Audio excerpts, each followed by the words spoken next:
Алтын адам қойды. Ештеңе есімде жоқ. Мен қайдан білейін алтын адам қаяқта екенін? Бірақ ауырына ауыр. 4000 элементтен жасаған ғой алтынна. Работай! Спецоперация, подполковник Артықбаев. Президентский номердің кілтін.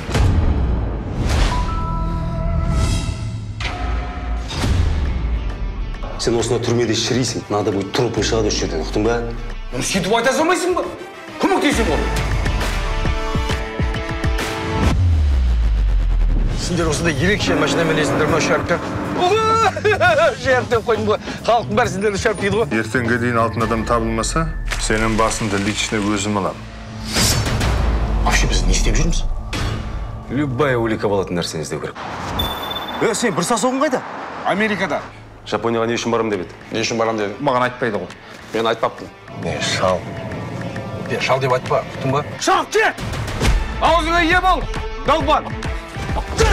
Всем стоять! Кәлбі! Бұл мемлекеттің мүлкі, түсіндің ба? Халықтық емес пәне. Дұрыс айтады, халықтікі. Жазықсыз адамды кінәлі деп соттағаннан басқа қолдарынан не келеді сендердің? Хорошо, что Бұқар Жырау атамның шапанын кимедім әйтпесе президент кезімде шулатып жіберетін ақыл айтып.